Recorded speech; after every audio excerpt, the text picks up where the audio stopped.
We are about to break some serious news on this show. Next, joining us here in studio is NBC's Richard Engel. He's NBC's chief foreign correspondent, and he is joining us with an exclusive, jaw-dropping report from the Pentagon about America's chances for military success in Afghanistan. This is a report that Richard has obtained exclusively. It may change the whole narrative of how we discuss the war. You can wait for tomorrow's newspapers to read about it, or you can just stick around for a couple of minutes to see it here. We'll be right back.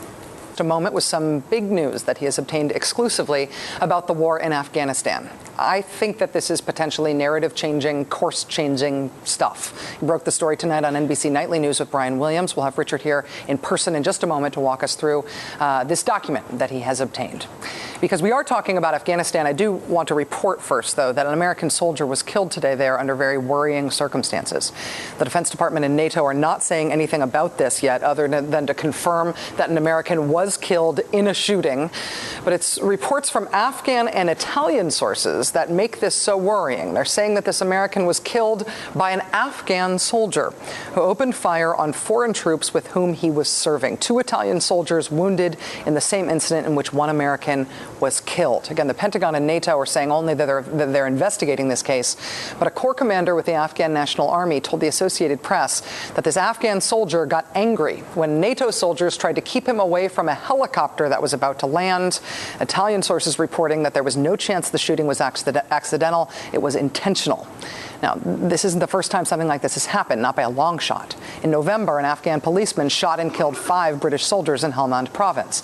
In October, 2 American soldiers killed when someone wearing an Afghan National Police uniform opened fire on them in Wardak province during what was supposed to be a joint Afghan-American patrol. In March, an Afghan soldier killed 2 American servicemen and wounded a 3rd before killing himself. Back in July 2007, an Afghan soldier opened fire and killed 4 of his own countrymen and wounded an American advisor. The American was reportedly the target of his rampage. And in May of 2007, an Afghan soldier shot and killed 2 American soldiers and wounded 2 others outside a top security prison near Kabul. This is not a comprehensive list of incidents of this kind. We don't have a tally of how many Western troops have been killed by the very forces that are in Afghanistan to train. But incidents like today's and this even abbreviated catalog of past carnage of this type raise questions about the nature of our mission in Afghanistan, even as our president escalates it. The most minimal description of what our forces are there to do is to train and equip Afghanistan's military and police so that they can defend their country themselves. It appears that at times we are arming them, and then they are turning around and training that fire on us. There are also new questions today about whether our mission to train Afghan forces, even if it is wise, a question about whether it has a chance of succeeding, at least whether it has a chance of succeeding within the time frame that President Obama has laid out for that mission. With us again tonight is NBC News chief foreign correspondent Richard Engel. He has obtained a sobering new report that's not meant for distribution, but it was prepared for U.S. military commanders by an independent research group. It provides an assessment of Afghan security forces. Richard, it's nice to see you again. It's a pleasure to be here. This report, 25 pages long, was provided for a briefing for the top commander, CENTCOM commander David Petraeus. Also CC'd on this report was the senior commander in Afghanistan, General Stanley McChrystal. And it talks about the readiness of the Afghan security forces, primarily the Afghan National Army. To understand the context of this, the main mission of the United States Army, all of the different forces that are there, is to train the Afghan security forces so that American forces can ultimately leave. That's the main point of what we're doing. That is the number one priority. The reason 30,000 extra troops are going there is to try and create enough security so that an Afghan army can be built. I was told this by numerous commanders. Number one priority. This report says that that priority is facing serious problems, and the military knows it. This was an independent study. If I could just I could read a few things. Yeah. It talks about how this is the opening statement. The ANA, which is Afghan National Army, above company level is not at war. Now, company level means the small unit. So the soldiers on the ground, they're fighting. Above, say, 150 soldiers, anything colonel, general, anyone at that level, according to this report, doesn't believe he's at war. They talk about corruption. This is a quote. Nepotism, corruption, and absenteeism among ANA leaders make success impossible. Change must come quickly. Another line. If Afghan political leaders do not place competent people in charge, no amount of coalition support will suffice in the long term.